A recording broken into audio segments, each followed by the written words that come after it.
Bismillahirrahmanirrahim. Assalamualaikum warahmatullahi wabarakatuh. Baik, di sini kita akan melakukan presentasi untuk memenuhi tugas PLK 3, yaitu tentang penyuluhan pangan terhadap pelaku usaha, di mana yang beranggotakan 5 orang. Ada Devinda Priscilia, NIM 257, Intan Wulandari 264, Anggia Kidayanti 267, Rahmatullah 277, IKD Ramadana Fikram Desta Saputra 006. Langsung saja ke pembahasan yang pertama, yaitu mengenai dasar hukum. Dasar hukum yang dalam bentuk undang-undang terdiri dari Undang-Undang Nomor 8 Tahun 99 tentang Perlindungan Konsumen, Undang-Undang Nomor 36 Tahun 2009 tentang Kesehatan, Undang-Undang Nomor 18 Tahun 2012 tentang Pangan, Undang-Undang Nomor 23 Tahun 2014 tentang pemerintah daerah. Selain itu juga ada dasar hukum dalam bentuk PP, di mana ada PP Nomor 72 Tahun 1998 tentang pengamanan sedia informasi dan alat kesehatan, PP 69 Tahun 1999 tentang label dan iklan pangan, PP Nomor 28 Tahun 2004 tentang keamanan mutu pangan dan keamanan mutu dan gizi pangan, PP Nomor 24 Tahun 2018 tentang pelayanan perizinan berusaha terintegrasi secara elektronik. Next. Nah, selain itu juga ada dasar hukum dalam bentuk peraturan presiden atau Impres. Yang pertama ada Perpres Nomor 44 Tahun 2016 tentang daftar bidang usaha yang tertutup dan bidang terbuka dengan persyaratan di bidang penanaman modal. Ada Impres Nomor 6 Tahun 2016 tentang percetakan pengembangan infrastruktur dan alat kesehatan. Perpres Nomor 91 Tahun 2017 tentang percetakan pelaksanaan usaha. Nah, ada juga dasar hukum dalam bentuk peraturan menteri. Bisa dilihat di sini dan saya hanya akan menyebutkan beberapa Permenkes saja. Di antaranya ada Permenkes Nomor 006 Tahun 2012 tentang obat tradisional, ada Permenkes Nomor 007 Tahun 2012 tentang registrasi obat tradisional, Permenkes Nomor 003 Tahun 2012 tentang bahan tambahan pangan, dan beberapa Permenkes lain yang terdapat di bawah ini. Langsung saja ke materi selanjutnya. Nah, di sini terkait dengan keamanan dan mutu pangan. Jadi sesuai dengan Undang-Undang Nomor 18 Tahun 2012 tentang pangan, pemerintah mewajibkan untuk menjamin keamanan pangan masyarakat. Jadi hal ini sesuai dengan deklarasi internasional dalam International Conference on Nutrition di Roma tahun 1992 yang menyatakan bahwa keamanan pangan merupakan hak asasi manusia. Jadi untuk mewujudkan hal tersebut, pemerintah diamanatkan untuk menetapkan norma standar, prosedur, dan kriteria keamanan pangan, serta diwajibkan untuk melakukan pembinaan dan pengawasan dalam hal mutu pangan. Selanjutnya.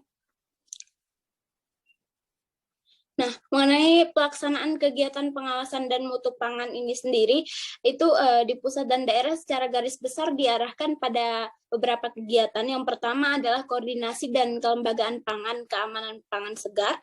Yang kedua juga pemantauan dan pengawasan keamanan pangan segar pada pelaksanaannya, yang dimana secara garis besar arah kegiatan tersebut dilaksanakan untuk meminimalkan beberapa permasalahan yang timbul. Di antaranya, pertama adanya kurangnya komitmen daerah terhadap penanganan keamanan pangan, dua rendahnya pemahaman produsen, konsumen, termasuk aparat mengenai penanganan keamanan pangan segar, tiga adanya pelaku usaha buah sayur yang belum menerapkan good practice pada kegiatannya, empat kendala administrasi dalam pencairan dan anggaran, 5 terbatasnya sumber daya manusia, sarana, prasarana, dan laboratorium yang telah diakreditasi, 6 masih kurangnya kerjasama atau koordinasi antara instansi terkait dalam mempromosikan keamanan pangan segar, dan juga belum optimalnya perencanaan kegiatan dan lain-lain. Nah, baik, selanjutnya akan dilanjutkan oleh pemateri selanjutnya. Lalu selanjutnya ada teknologi proses pengolahan standar. Pengolahan makanan adalah kumpulan metode dan teknik yang digunakan untuk mengubah bahan mentah menjadi makanan atau mengubah makanan menjadi bentuk lain untuk dikonsumsi oleh manusia atau oleh industri pengolahan makanan. Pengolahan makanan membutuhkan ladang bersih dan telah panen atau produk hewan yang disembelih dan penjual daging yang menggunakannya untuk memproduksi produk makanan menarik, dapat dipasarkan dan tahan lama. Proses yang sama digunakan untuk membuat pakan hewan. Lalu ada mekanisme pengolahan bahan makanan. Yang pertama, persiapan bahan makanan, yaitu menyiapkan semua bahan makanan yang diperlukan sebelum dilakukan pengolahan. Proses persiapan bahan makanan yang dimaksud dalam penelitian ini yaitu suatu kegiatan yang spesifik dalam rangka mempersiapkan bahan makanan dan bumbu-bumbu sebelum dilakukan. Lalu yang kedua, pengolahan bahan makanan. Pengolahan bahan makanan merupakan suatu rangkaian atau kegiatan mengubah atau memasak bahan makanan mentah menjadi makanan yang siap dimakan. Proses pengolahan bahan makanan dilakukan oleh juru masak mulai dari membersihkan bahan makanan seperti mencuci, memotong, sampai pada proses memasak. Lalu yang ketiga, distribusi dan penyajian makanan. Proses pendistribusian dapat dan penyajian makanan dilakukan setelah semua proses dalam pengolahan selesai dan makanan pun siap disajikan. Lalu teknik dasar pengolahan makanan atau pangan. Teknik dasar pengolahan makanan adalah mengolah bahan makanan dengan berbagai cara ataupun teknik-teknik. Adapun teknik dasar pengolahan makanan dibedakan menjadi dua, yaitu pengolahan makanan panas basah atau moist heat dan teknik pengolahan makanan kering atau dry heat cooking. Yang pertama, teknik pengolahan makanan panas basah. Teknik pengolahan makanan panas basah adalah pengolahan makanan dengan bantuan cairan. Cairan tersebut berupa kaldu atau stok, air susu, santan, dan bahan lainnya. Lalu yang kedua, pengolahan panas kering. Teknik pengolahan panas kering yaitu pengolahan makanan tanpa bantuan cairan, misalnya deep frying, shallow frying, roasting, baking, and grilling. Lalu jenis perlakuan dalam pengolahan bahan makanan. Yang pertama ada suhu tinggi, yang kedua blanching, yang ketiga pasteurisasi, yang keempat sterilisasi, yang kelima pendinginan, yang keenam fermentasi, yang ketujuh pengeringan, dan penggunaan bahan kimia. Lalu ada prosedur standar operasi atau sanitasi. Prosedur standar operasi sanitasi atau SSOP yaitu suatu prosedur standar operasi sanitasi yang harus dipenuhi oleh produsen untuk mencegah terjadinya kontaminasi terhadap produk yang diolah. Sanitasi itu adalah perilaku disengaja dalam pembudayaan hidup bersih, sehingga mencegah manusia bersentuhan langsung dengan kotoran dan bahan buangan berbahaya lainnya agar dapat menjaga dan meningkatkan kesehatan manusia. Lalu kontaminasi dapat didefinisikan sebagai pencemaran yang disebabkan oleh unsur dari luar, baik berupa benda asing maupun makhluk asing. Makhluk yang hidup yang sering menyebabkan pencemaran adalah mikroba, protozoa, cacing, serangga, dan tikus. Prosedur kontrol sanitasi merupakan prosedur untuk memelihara kondisi sanitasi yang berkaitan dengan semua sarana pengolahan, sarana kebersihan, personil, dan lingkungan di UPI dan dituangkan dalam rancangan SSOP. Lalu ada tujuan SSOP yang pertama yaitu memastikan mutu produk dan menjamin tingkat dasar pengendalian keamanan pangan. Lalu yang kedua adalah meminimalisir kontaminasi. Lalu kunci SSOP ada 8, yang pertama keamanan air dan es, yang kedua kondisi alat dan kebersihan permukaan yang kontak dengan bahan pangan, yang ketiga pencegahan kontaminasi silang, yang keempat menjaga fasilitas pencuci tangan, sanitasi dan toilet, yang kelima proteksi dan bahan-bahan kontaminan, yang keenam pelabelan penyimpangan dan penggunaan bahan toksin yang benar, yang ketujuh pengawasan kondisi kesehatan personil, dan yang terakhir adalah pengendalian pes. Lalu cara produksi pangan yang baik untuk industri rumah tangga atau CPPN-IRT. Pengaturan terkait CPPB-IRT telah tertuang dalam Peraturan Kepala Badan POM RI nomor HK 0312304122206 tahun 2012 tentang cara produksi pangan yang baik untuk industri rumah tangga. CPPB IRT ini menjelaskan persyaratan yang harus dipenuhi tentang penanganan pangan di seluruh mata rantai produksi mulai dari bahan baku sampai produk yang mencakup. Ya, selanjutnya akan dilanjutkan oleh pemateri yang lain. Baik, terima kasih. Yang selanjutnya itu mengenai lokasi dan juga lingkungan produksi. Yaitu untuk menetapkan lokasi dan lokasi IRTP, perlu mempertimbangkan keadaan dan kondisi lingkungan yang mungkin dapat merupakan sumber pencemaran potensial dan telah mempertimbangkan berbagai tindakan pencegahan yang mungkin dapat dilakukan untuk melindungi pangan yang diproduksi. Beberapa ketentuan mengenai lokasi tersebut yang terdiri atas lokasi IRTP yang diusahakan sebisa mungkin agar tetap terjaga kebersihannya, bebas dari sampah, bau atau aroma tidak sedap, asap, kotoran, dan juga debu. Lalu ada lingkungan, harus selalu dipertahankan dalam keadaan bersih dengan cara-cara sampah dibuang dan tidak menumpuk, tempat sampah selalu tertutup, dan jalan dipelihara supaya tidak berdebu dan selokannya berfungsi dengan baik. Lalu yang kedua ada bangunan juga fasilitas. Bangunan dan fasilitas IRTP seharusnya menjamin bahwa pangan tidak tercemar oleh bahaya fisik, biologis, dan juga kimia selama proses produksi serta mudah dibersihkan dan sanitasi. Ketentuan terkait bangunan juga fasilitas antara lain seperti bangunan ruang produksi, lalu ada lantai, dinding atau pemisah ruang, langit-langit, pintu ruangan, jendela, lubang angin atau ventilasi, permukaan tempat kerja, penggunaan bahan gelas, yang itu semuanya harus diperhatikan untuk tetap terjaga kebersihannya dan juga mudah dibersihkan atau mudah dilakukan sanitasi. Lalu yang selanjutnya ada peralatan produksi. Mengenai tata letak peralatan produksi diatur agar tidak terjadi kontaminasi silang. Peralatan produksi yang kontak langsung dengan pangan sebaiknya didesain, dikonstruksi, dan diletakkan sedemikian untuk menjamin mutu dan keamanan pangan yang dihasilkan. Beberapa bagian dari peralatan produksi itu seperti persyaratan bahan peralatan produksi terbuat dari material yang dapat digunakan dan tidak memiliki masalah terhadap proses produksi berlangsung. Lalu ada tata letak peralatan produksi, pengawasan dan pemantauan peralatan produksi, dan juga bahan perlengkapan dan alat atau ukur timbang.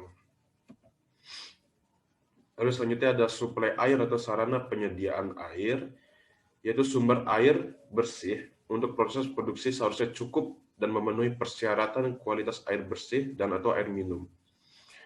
Lalu ada fasilitas dan kegiatan hygiene dan sanitasi, diperlukan untuk menjamin agar bangunan dan peralatan selalu dalam keadaan bersih dan mencegah terjadi kontaminasi silang dari karyawan. Jadi karyawan ini bisa juga sebagai salah satu sumber dari terjadi pencemaran yang berimplikasi terhadap hasil pangan tersebut. Lalu ada kesehatan juga hygiene karyawan, yang sebagaimana telah saya sebutkan, saya ungkit sebelumnya, yaitu baik dapat menjamin bahwa karyawan yang kontak langsung maupun tidak langsung dengan pangan tidak menjadi sumber pencemaran, yang terdiri atas kesehatan karyawan, kebersihan karyawan, dan juga kebiasaan karyawan yang harus menjamin akan kebersihannya guna menghilangkan sumber pencemaran yang berasal dari pangan ketika sudah diedarkan kepada masyarakat. Lalu ada pemeliharaan dan program hygiene dan sanitasi terhadap fasilitas produksi seperti bangunan, mesin atau peralatan, pengendalian hama, penanganan limbah, dan juga lain-lainnya yang dilakukan secara berkala untuk menjamin terhindar kontaminasi silang terhadap pangan yang diolah.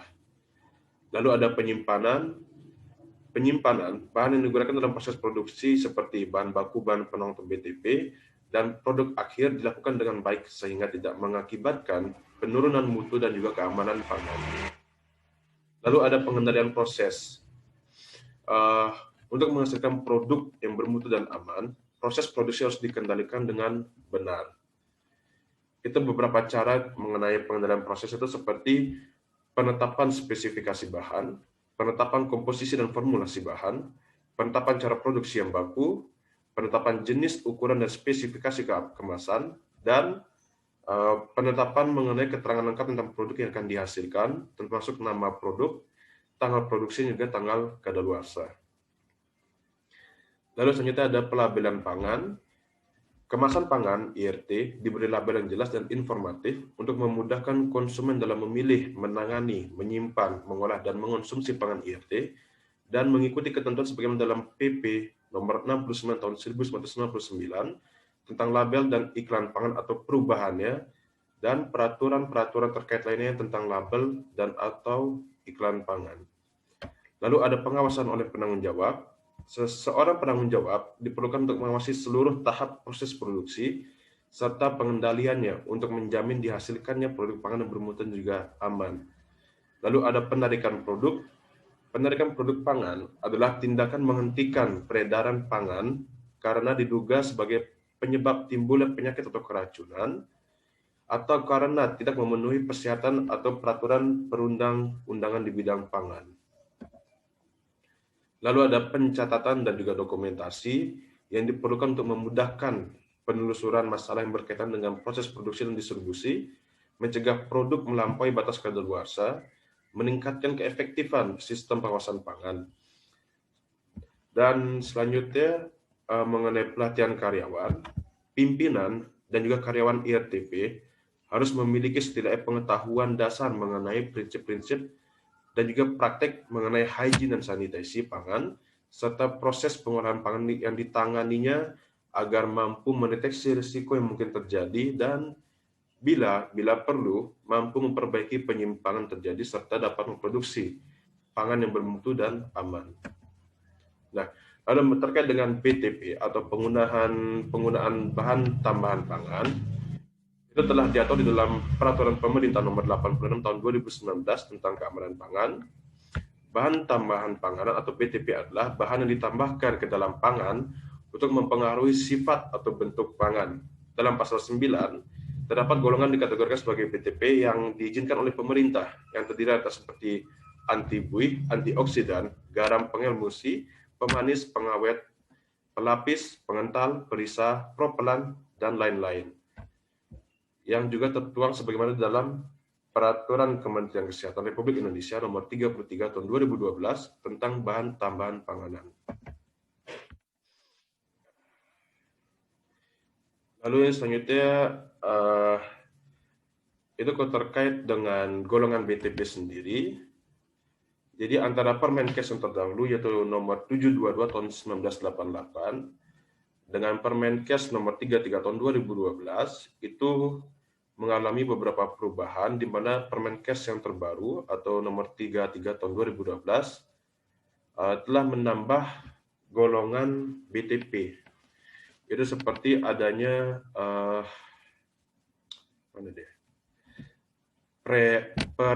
pretensi warna, perisa, perlakuan tepung, pewarna, propelan, dan sekuestran. Itu dan beberapa ya juga yang lainnya. Lalu BTP boleh digunakan jika tidak melebihi batas maksimum penggunaan dalam kategori pangan seperti pewarna, pemanis buatan, pengawet, penguat rasa, pengemulsi atau pengental, antioksidan, pengatur keasaman, anti kempal, pengeras, dan juga sekuestran.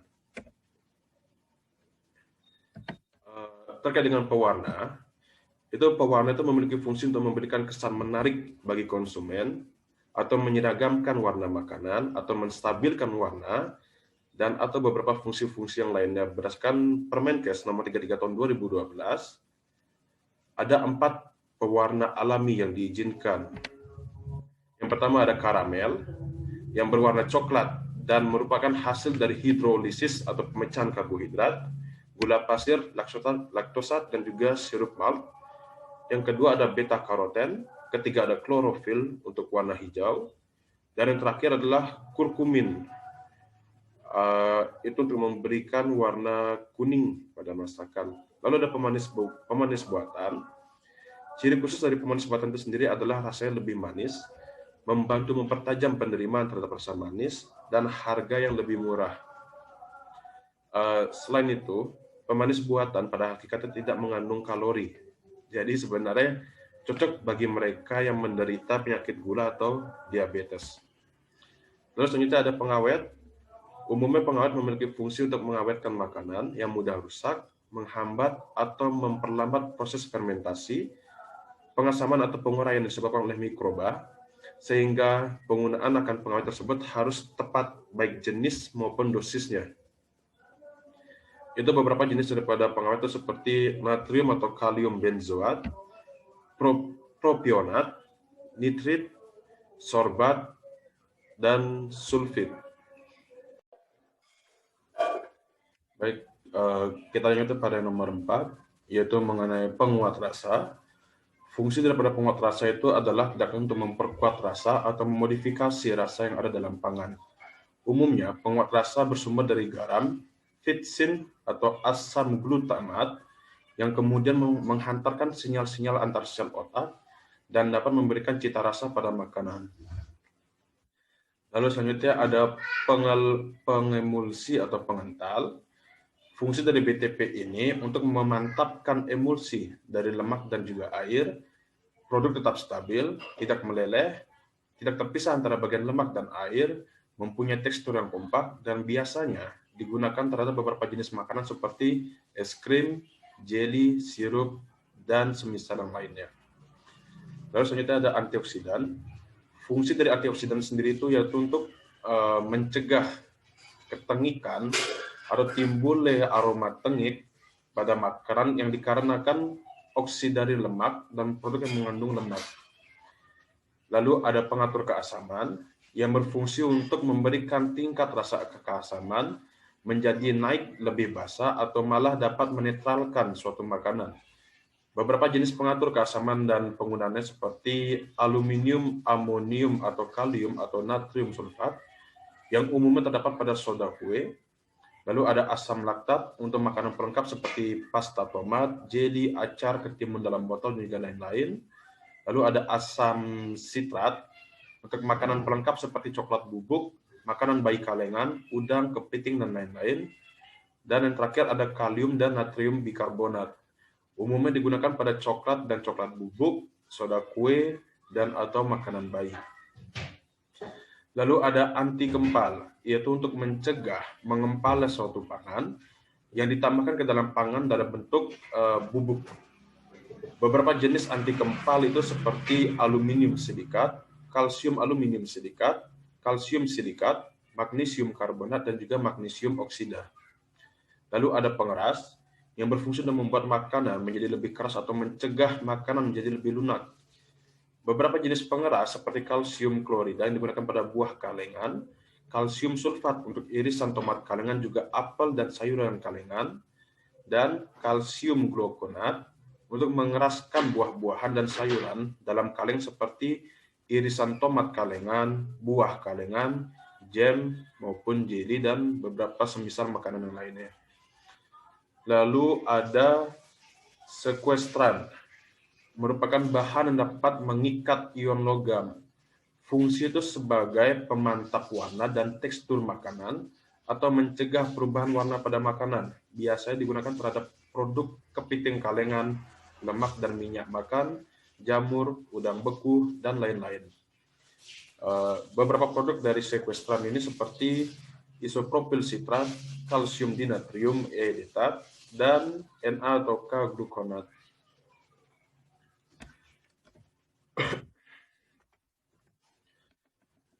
Lalu mengenai persyaratan label hingga iklan pangan,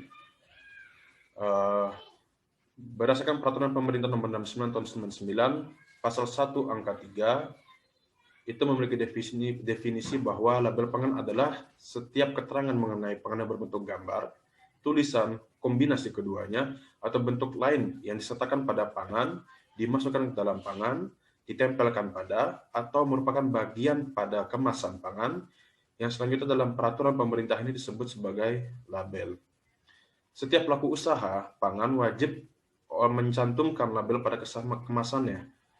Kewajiban itu diatur dalam pasal 2 Peraturan Badan Pengawasan Obat dan Makanan nomor 31 tahun 2018 tentang label pangan yang berbunyi, setiap orang yang memproduksi pangan olahan di dalam negeri untuk diperdagangkan dalam kemasan eceran wajib mencantumkan label. Setiap orang yang mengimpor pangan olahan untuk diperdagangkan dalam kemasan eceran wajib mencantumkan label pada saat memasuki wilayah NKRI. Merujuk kepada Pasal 5 Peraturan Badan Pengawas Obat dan Makanan Nomor 31 Tahun 2018 tentang label pangan olahan, setidaknya dalam label pangan itu harus memuat beberapa hal, yakni pertama nama produk, kedua daftar bahan yang digunakan, ketiga berat bersih atau isi bersihnya dari suatu pangan itu sendiri, lalu ada nama dan juga alamat pihak yang memproduksi atau mengimpor, lalu ada halal bagi yang dipersyaratkan, adanya tanggal dan kode produksi, lalu ada keterangan kadaluarsa mengenai berapa lama sih masa waktu makanan itu dapat bertahan, misalnya kayak berapa lama, berapa hari, bulan, atau tahun, lalu ada nomor izin edar, dan asal-usul bahan pangan tertentu. Nah, itu terkait dengan bahan yang dilarang digunakan sebagai BTP, itu berdasarkan Permenkes nomor 33 tahun 2012, itu ada pertama asam borat dan senyawanya, asam salisilat dan garamnya, lalu ada detil pirokarbonat, dulsin, kalsium klorat, dan juga kloramfenikol. Nah, terkait dengan BTP sendiri atau bahan tambahan panganan, itu ada beberapa hal yang dilarang sebagaimana dalam dasar hukumnya. Itu pertama boraks. Pada umumnya itu sering ditemukan pada pangan seperti bakso, mie basah, ketupat, dan juga lain-lain. Boraks yang ditambahkan pada pangan bertujuan agar lebih kompak atau kenyal teksturnya dan memperbaiki penampakan. Padahal boraks seharusnya tidak untuk penambahan dalam pangan karena hanya untuk industri-industri tertentu seperti deterjen, antiseptik, dan juga perlindungan kuman lainnya. Nah, lalu jika kita tetap mengonsumsi boraks itu sendiri, kemungkinan besar akan terjadi beberapa bahaya itu seperti pertama bahaya akut, kedua badan merasa tidak enak, mulai nyeri hebat pada perut bagian atas, pendarahan, muntah darah, diare lemah, mengantuk demam, dan sakit kepala. Lalu ada bahaya kronis atau jangka panjang, lalu hilangnya nafsu makan, turunnya berat badan, iritasi dengan disertai gangguan pencernaan, kulit ruam dan merah-merah, kulit kering, dan beberapa akibat buruk dari boraks jika kita mengonsumsinya. Nah, lalu bagaimana cara kita untuk mengetahui apakah makanan tersebut atau pangan tersebut telah dicampur dengan boraks? Umumnya pangan yang telah dicampur dengan boraks itu memiliki ciri-ciri tersendiri atau khusus seperti bakso. Jika bakso dicampur dengan boraks, maka umumnya berteksturnya itu sangat kenyal dan warna tidak kecoklatan seperti penggunaan daging, tetapi lebih cenderung kepada warna yang lebih putih. Lalu jika lontong, itu tekstur menjadi sangat kenyal dan dapat memberikan rasa getir, dan kerupuk yang dicampur boraks akan bertekstur sangat renyah dan dapat memberikan rasa getir. Bahan yang kedua adalah formalin. Formalin adalah larutan formaldehida dalam air dan dilarang digunakan dalam pangan sebagai pengawet. Formalin biasa digunakan pada industri plastik, anti busa, karpet, dan lain-lain. Jika dikonsumsi, formalin dapat menyebabkan kanker, bahkan kematian. Nah, jika formalin tersebut ternyata telah masuk ke dalam badan kita, ada dua kategori jenis bahaya yang dapat kita rasakan. Yang pertama ada bahaya akut, terdiri atas alergi, kemerahan, mata berair, mual, muntah, rasa terbakar, sakit perut, dan juga pusing. Dan bahaya yang kedua yaitu bahaya kronis atau jangka panjang yang dapat menyebabkan iritasi pada saluran pernafasan, muntah-muntah dan kepala pusing, rasa terbakar pada tenggorokan, penurunan suhu badan, dan rasa gatal di dada. Selain itu juga dapat terjadi kerusakan hati, jantung, otak, limpa, pankreas, sistem susunan syaraf pusat, dan juga bahkan ginjal. Nah, lalu ada bahan yang ketiga yaitu pewarna terlarang dan berbahaya. Pewarna non-pangan umumnya terdiri atas dua jenis yaitu metanil yellow dan rhodamin B. Ciri umum pangan berwarna ini adalah warnanya mencolok dan cenderung berpendar. dan banyak memberikan titik-titik warna karena tidak homogen. Misalnya pada kerupuk untuk es puter. Pewarna ini biasanya hanya ditujukan untuk industri tekstil dan atau kertas yang jika digunakan sebagai BTP atau kemudian dikonsumsi, maka menyebabkan kanker pada si pengonsumsi dan beberapa bahaya lainnya seperti gangguan pada jaringan hati, kandungan kemih, saluran pencernaan dan jaringan kulit, dan bahkan dapat mengimplikasi terhadap iritasi pada paru-paru, mata, tenggorokan, hidung, dan usus. Dari ketiga bahan itulah mengapa pemerintah melarang penggunaan bahan tersebut jika dicampurkan terhadap bahan pangan. Memang bagi si penjual akan memiliki daya tarik tersendiri, namun akibatnya bagi para konsumen tentunya akan berakibat sangat fatal.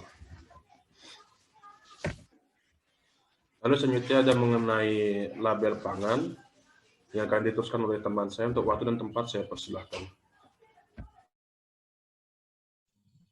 Ya, nah ini untuk contoh label pangan olahan yang sudah dijelaskan oleh rekan saya tadi mengenai persyaratan label pangan. Yang ada yang pertama nama produk, yang kedua itu daftar bahan yang digunakan, yang ketiga daftar berat bersih atau isi bersih, yang keempat nama dan alamat pihak yang memproduksi atau mengimpor, yang kelima itu ada halal bagi yang dipersyaratkan, yang keenam tanggal dan kode produksi, yang ketujuh keterangan kadaluarsa, 8 nomor izin edar, yang kesembilan itu asal usul bahan tertentu. Nah, ini sudah ada contohnya yang sudah ada di layar. Oke, next.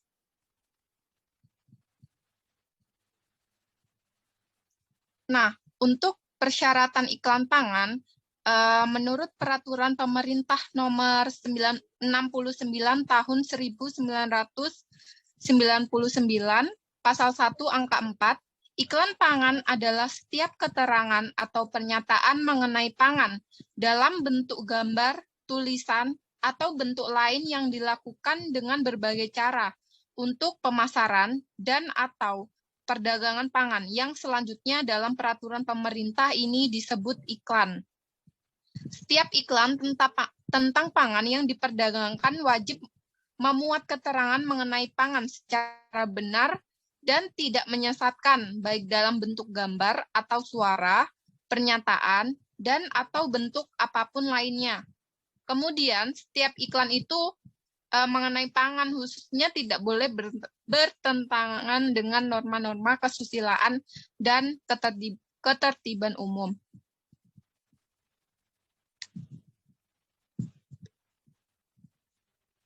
Ini di slide bisa dilihat tentang larangan mengenai iklan pangan. Nah, apa aja sih itu? Nah, yang pertama ada iklan dilarang dibuat dalam bentuk apapun untuk diedarkan dan atau disebarluaskan dalam masyarakat dengan cara mendiskreditkan produk pangan lainnya. Nah, itu tidak boleh.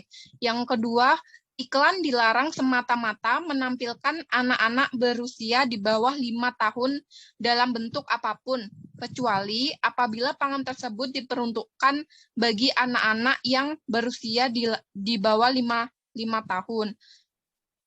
Yang ketiga, iklan tentang pangan olahan tertentu yang mengandung bahan-bahan yang berkadar tinggi yang dapat membahayakan dan atau mengganggu pertumbuhan dan atau perkembangan anak-anak dilarang dimuat dalam media apapun yang secara khusus ditujukan untuk anak-anak.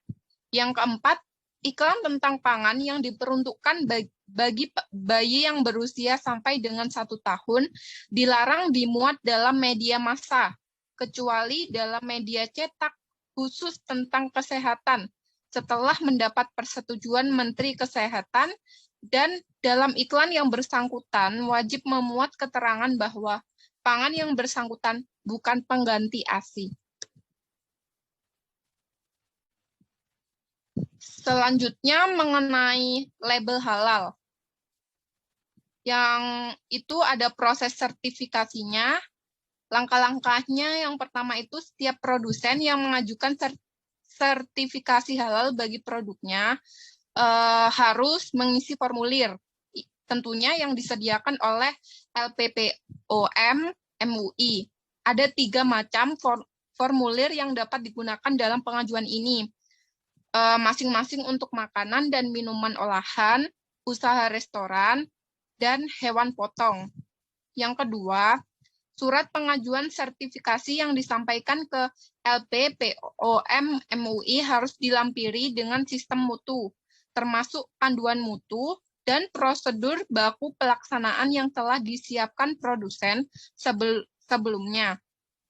Kemudian yang ketiga, pada saat pengajuan sertifikasi halal, produsen harus menandatangani pernyataan tentang persediaannya untuk menerima tim pemeriksa atau audit dari LPPOM MUI dan memberikan contoh produk tersebut termasuk bahan baku, bahan penolong, dan bahan tambahan produk untuk dapat diperiksa oleh LPPOM MUI. Kemudian yang keempat, semua dokumen yang dapat dijadikan jaminan atas kehalalan produk yang diajukan sertifikasi halalnya harus diperlihatkan aslinya, sedangkan untuk fotokopinya diserahkan kepada LPPOM MUI.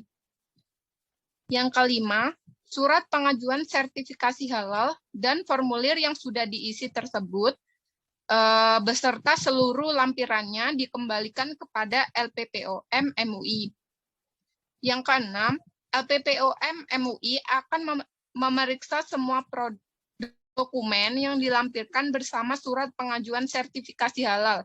Jika tidak lengkap, maka LPPOM MUI akan mengembalikan seluruh berkas pengajuan untuk dapat dilengkapi oleh produsen yang pengusul tadi.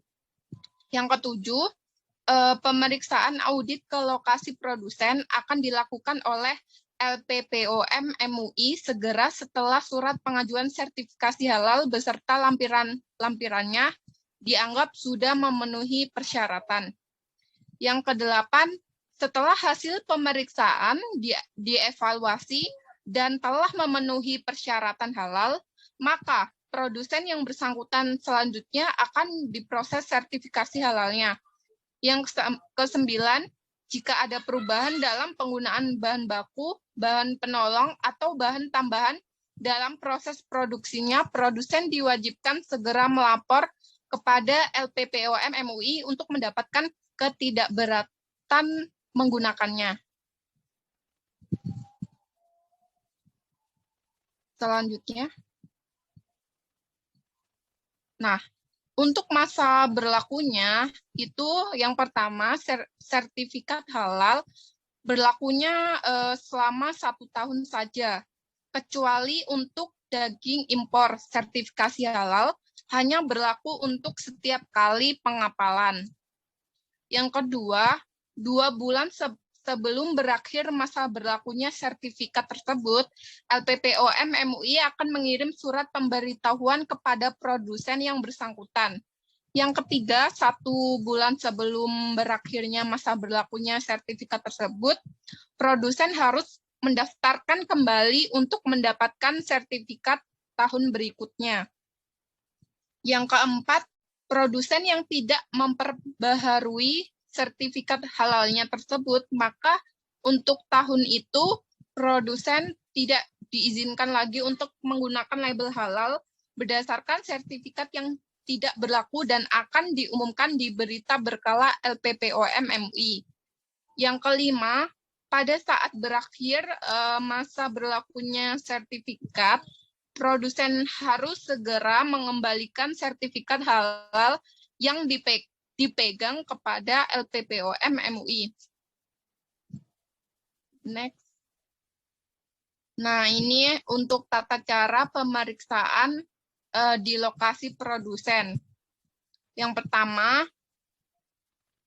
waktu yang sudah ditetapkan oleh tim LPPOM MUI yang dilengkapi dengan surat tugas dan identitas diri akan mengadakan pemeriksaan ke perusahaan produsen yang mengajukan sertifikat halal. Selama pemeriksaan berlangsung, produsen diminta bantuannya untuk memberikan informasi yang jujur dan jelas.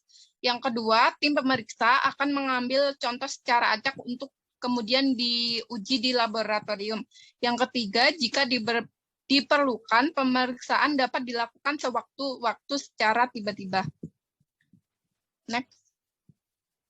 Nah, untuk pemberian sertifikat sendiri, yang pertama, hasil audit tadi yang dilakukan di lokasi produsen, serta hasil analisis laboratorium diserahkan kepada MUI untuk dikeluarkan fatwa halalnya. Yang kedua, setelah mendapatkan fatwa halal dari MUI, sertifikat halal dikeluarkan oleh LPPOM MUI.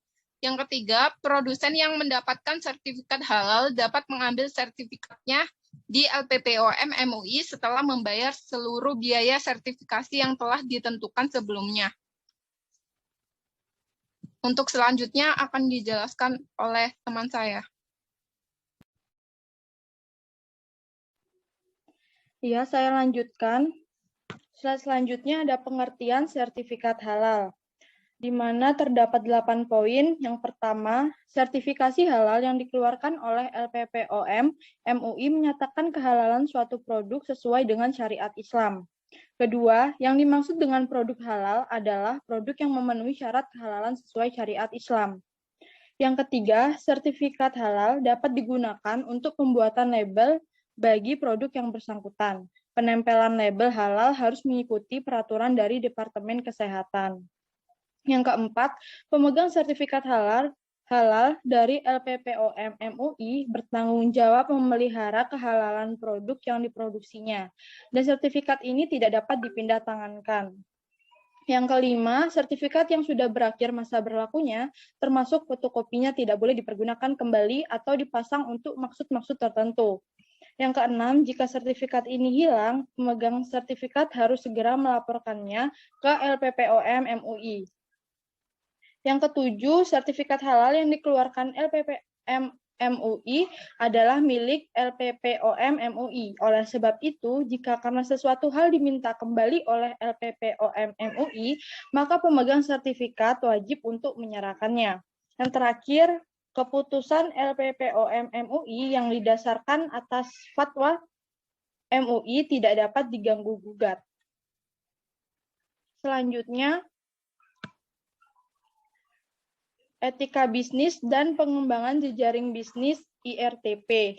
Etika bisnis adalah prinsip-prinsip moral yang dijadikan sebagai pedoman atau panduan untuk bisnis yang sedang dijalankan, sehingga seluruh aspek yang berkaitan dengan bisnis tersebut dapat menjalankan bisnis sesuai dengan nilai-nilai, norma-norma, dan perilaku yang adil, baik, sehat, serta profesional, baik bagi seluruh orang di dalam perusahaannya, klien, mitra kerja, pemegang saham, pelanggan, dan masyarakat luas.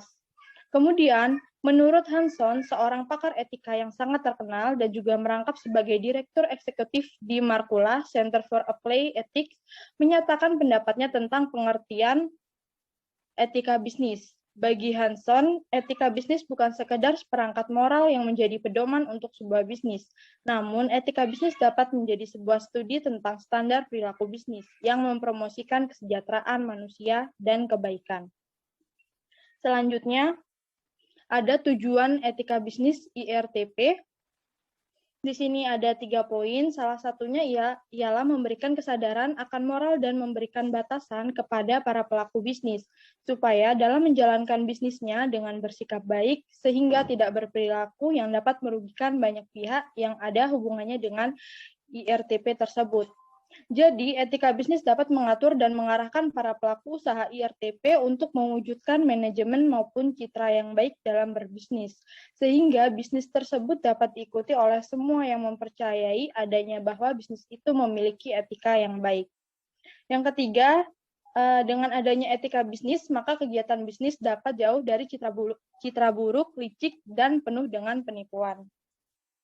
Selanjutnya ada contoh etika bisnis. Di sini terdapat 4 poin. Yang pertama, menjaga data-data privasi yang bersifat sangat rahasia yang dimiliki oleh pelanggan, mitra bisnis, dan sesama karyawan.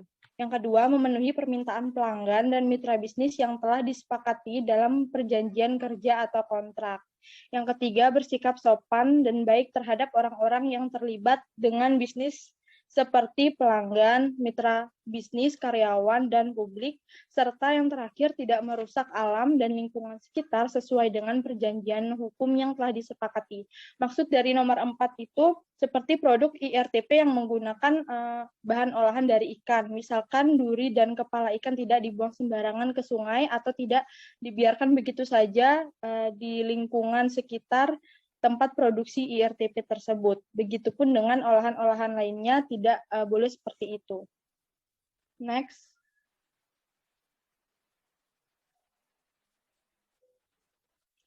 Terdapat 10 manfaat etika bisnis dalam IRTP. Yang pertama, perlindungan dan jaminan aset yang tetap terjaga. Yang kedua, kerjasama tim akan semakin kuat. Yang ketiga, tingkat produktivitas akan semakin meningkat. Yang keempat, dengan adanya produk IRTP yang meningkat itu akan membuat citra merek semakin terkenal di masyarakat. Yang kelima, ada pengambilan dan penerapan keputusan menjadi lebih mudah. Dengan adanya kerjasama tim yang baik dalam IRTP menggunakan etika bisnis yang baik juga, maka pengambilan dan penerapan keputusan menjadi lebih mudah. Yang keenam, industri rumah tangga pangan akan lebih adaptif terhadap masyarakat. Jadi, industri rumah tangga pangan mudah menyesuaikan diri dengan keadaan di lingkungan masyarakat. Yang ketujuh, lingkungan kerja yang nyaman dan sedikit masalah. Yang kedelapan, seluruh lapisan perusahaan akan bersikap lebih positif. Yang kesembilan, permasalahan dengan hukum akan semakin sedikit. Dan yang terakhir, perusahaan akan menuju tingkat kesuksesan yang baru. Slide selanjutnya. Yang terakhir, pengembangan jejaring sosial IRTP, di mana salah satu media yang dipakai banyak pihak dalam industri rumah tangga pangan pada saat ini untuk kegiatan pemasaran, promosi, penjualan, dan menjalin kerjasama dengan sesama pelaku usaha dan konsumen adalah jejaring sosial. Media jejaring sosial yang mulai banyak digunakan secara umum untuk kegiatan ini yaitu Facebook, Instagram, Shopee, Lazada, dan lain-lain. Karena memang relatif lebih cepat, tanpa batas, dilakukan setiap waktu, mudah cara berkomunikasinya, karena bersifat online 24 jam, serta dapat dijalankan hanya menggunakan handphone. Media sosial ini tidak dibatasi oleh jangkauan wilayah, bahkan dapat digunakan untuk sarana promosi pada jaringan global, sehingga berpeluang untuk mengenalkan produk dan layanan kepada konsumen secara lebih luas dalam waktu yang relatif singkat.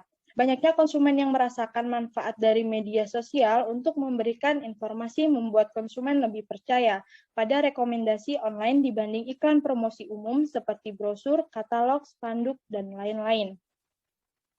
Sekian dari penjelasan saya kembalikan kepada moderator. Baik, sekian presentasi dari kami. Lebih dan kurangnya kami mohon maaf. Wassalamualaikum warahmatullahi wabarakatuh.